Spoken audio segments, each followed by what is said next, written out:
In the silence between heartbeats, ancient wisdom stirs. From temple stones worn smooth by countless prayers, to pyramid chambers that guard eternal secrets.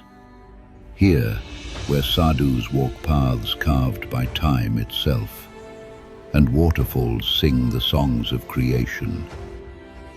These are the echoes of wisdom, calling across millennia. In every sacred space, every mountain peak, every forest shrine, the truth remains. You are part of something infinite. Welcome to the journey that never ends. Welcome, curious minds, to Monkey Mind Unplugged. I'm your host, Bongo the Thinking Monkey, swinging through the trees of thought, hanging out with ideas bigger than bananas. Ever wonder what reality really is? Or who, or what, is doing the wondering? Consciousness, illusion, ego, awareness, we're cracking open the coconut of the self and diving into the juicy stuff inside. So grab your vines of curiosity and let's swing into the wild jungle of existence, together. Hello everyone, this is another talk with my new gimbal. If you like it, please subscribe to my channel and like my videos. Today I want to talk a little bit about the spiritual path, how to begin it and what to expect. So I've noticed there's a lot of people, there's an increased interest into spirituality, into genuine spirituality, far off the typical New Age approach or esoterical approach. So in particular, in these days, where there's AI, where there's the internet, where there's YouTube, there's a lot of people out there who try to make money with spirituality. So when it comes to yoga groups, there's professional yoga studios where you have to pay like $40 per hour.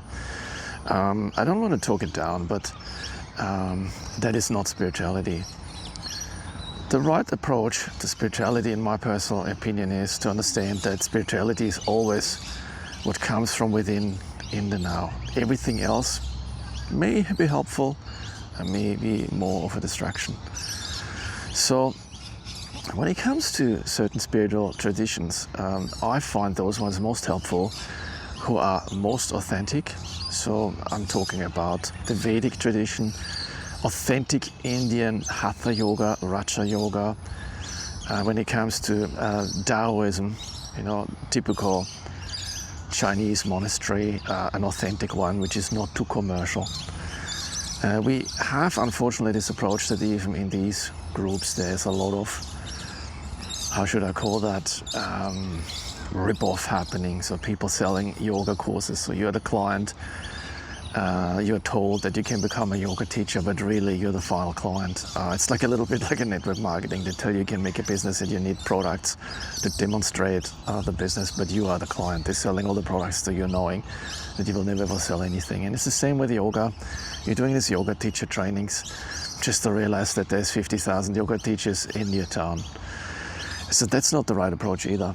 I would basically recommend to start with some basic meditation, doing physical exercise. So that is why I recommend Raja yoga, Hatha yoga in combination, or Tao Yin. So Taoist exercises in combination with, for example, Kung Fu, because it can actually make you understand how the body is connected to all of these disciplines. So when it comes to a spiritual path, it's important to understand that the physical body, the mind and the spirit are connected. So what do I mean by that? In the ancient traditions, like in yoga and also in Taoism, people have realized from early on that without a healthy diet, without fasting, without making the physical body strong and healthy, nothing can be achieved in terms of spiritual development. So we can't meditate for hours if we're weak, if we have back pain, if we have an unhealthy body. So this is where you start, basically speaking, becoming healthy. Like, look at your diet, do 3 or 4 days of fasting several times a year, and understand, and I think my gimbal is actually not centered, Here we go. Just learning all the tools with my new gimbal. So when it comes to the physical health, we have to understand actually our body at first. And from there, we can work ourselves towards tensions, inner conflicts, working towards a certain calmness. So from the body to the breath, you know, with the breath, when you laugh or when you cry, what you actually do, you change the way you breathe. So do pranayama, do the Taoist breathing exercises, whatever you prefer. And here's the first floor in the Western tradition. Almost nowhere is taking care of the body. So there's barely any reference to actually starting with the body. There's all the students having all these questions, whereas in the Eastern tradition you don't ask questions, you just do the exercises and then you learn through doing the exercises, and then whatever questions are left, the Swamijis, the monastic, they are happy to answer these questions. You know. But in the beginning it's really important to start with physical exercise. In yoga we understand all the nadis and chakras having clear relationships to physical parts of the body. So you have the chakra symbols having a certain number of leaves, and every leaf is representing a certain energy meridian or nadi in the body. And working these chakras is done in particular in the beginning with physical exercise. So if certain nadis are blocked, the chakra is not open. And here, physical exercise again is the most important part to proceed. Just trying to center my gimbal again.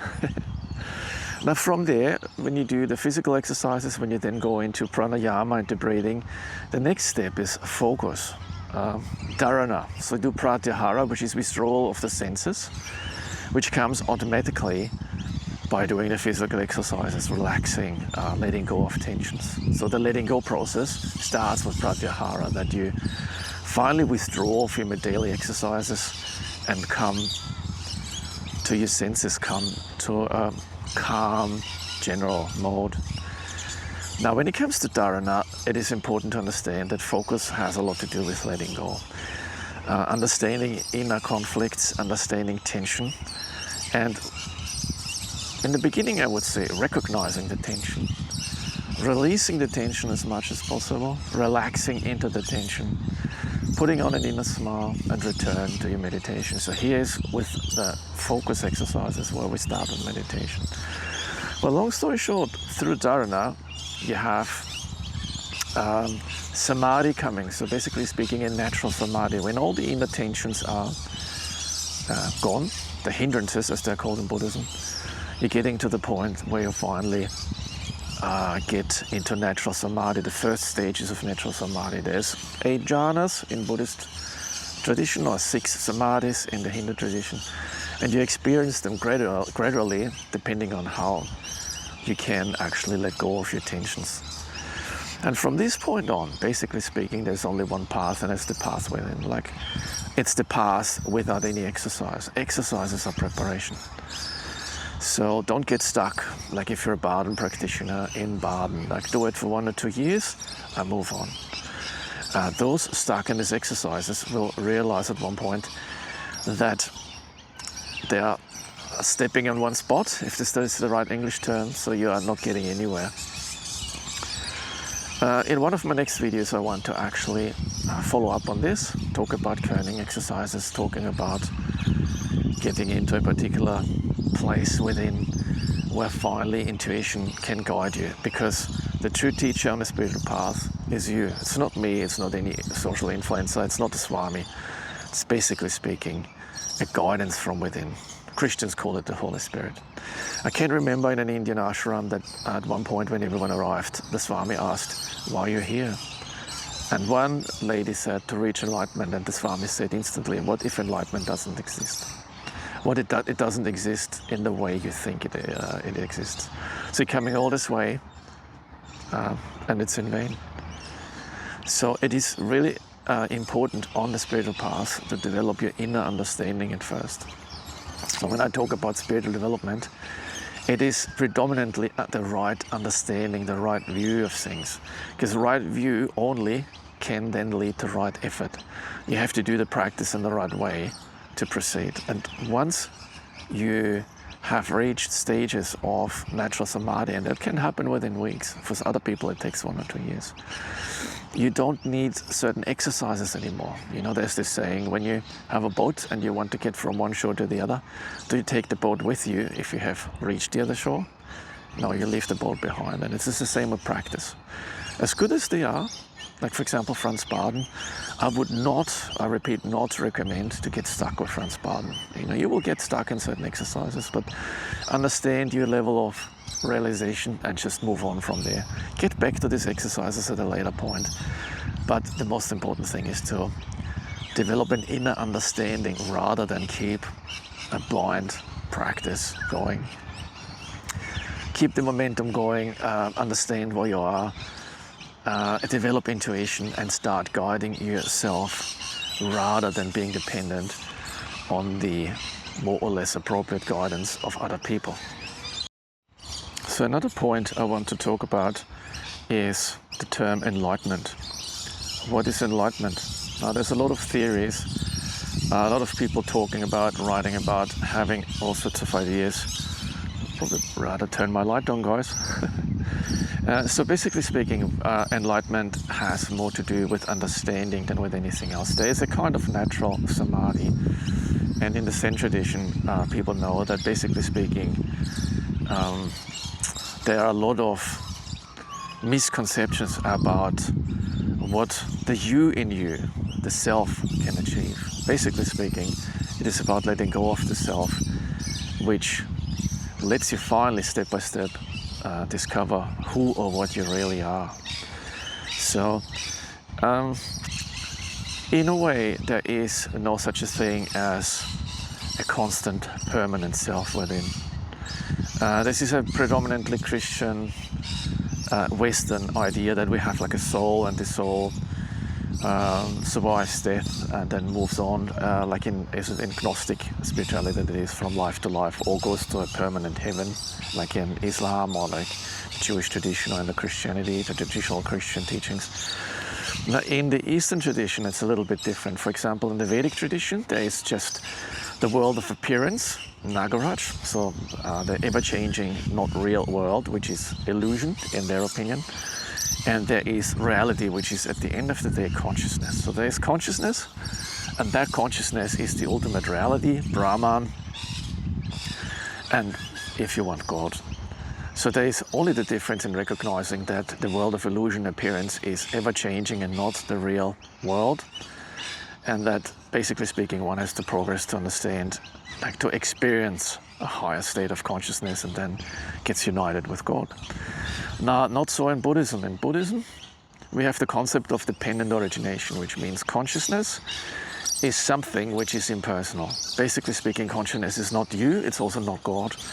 It's also not the final state of existence. It's basically just one of the manifestations of, how could you call it, the cosmic interplay? I don't know, I don't have a word for this. I'm not a Buddhist scholar, not yet. I've read a lot of sutras, but I didn't get to the point to actually become an expert in Theravadan Buddhism yet. So dependent origination, just basically speaking, means that consciousness is not always there. If you think about it, you could argue that in deep sleep you're still sort of conscious, but at the end of the day there is, like for example here I sit in the park, I have millions and millions of little consciousnesses blending into each other and giving me the illusion of being a self, a permanent conscious self. So Buddhists see it from that way, that basically speaking there is this trillions and trillions of little consciousness in your life which all link together, like I'm aware of this bird, I'm aware of that bird, the tree, I see, I hear, I feel, I smell. And this gives me an illusion of a permanent self. Now, that self and that ignorance leads to formations, to karmic formations from what Buddhists call past rebirth, not lives, but rebirths. And that leads to an existence. It leads to craving, clinging, and at the end of the day being. So being as in form of becoming. Through craving you become somebody, and this becoming is basically speaking what you have to let go of in order to reach the state of the sainthood, the 4 stages of sainthood, all the way to an arhat, from Sotapanna all the way to an Agami and arhat. You have to let go of these cravings, because these cravings keep you from experiencing a natural samadhi and a real understanding of what you are. Now, I don't want to give you a preference of what to believe, and I personally believe that it's actually not important. What is important is developing this natural samadhi, receiving your inner guidance, your Holy Spirit, whatever you want to call it, and take it from there. So it is important to develop this inner guidance and let go of conceptual knowledge. You know, Buddha was not a Buddhist. Christ was not a Christian. You know, this was all developments after these historical figures died, and we made them an avatar, we made them a idealized figure, and created a religion around this idealized figure. And here's the thing, you have to let go of these religions too.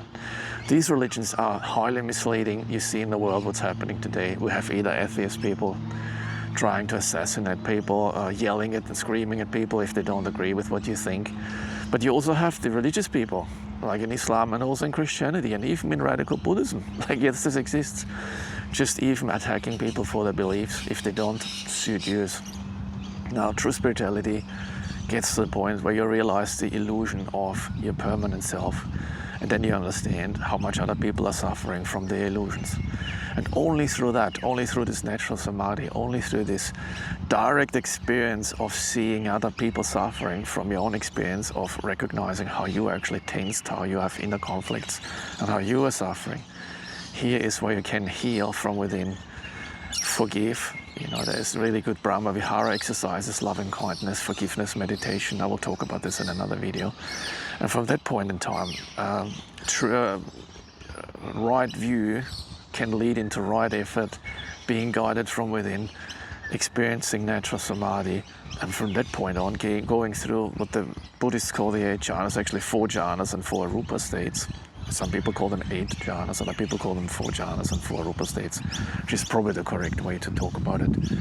And getting into cessation, the signless state, where then actually the observer tilts, like it's probably a little bit much for this talk, but there is a state where you do not, a non-dual state, where you do not recognize yourself as an observer anymore. There's only consciousness, and gradually you're going into the state of neither being nor non-being, which is cessation, nibbana or nirvana.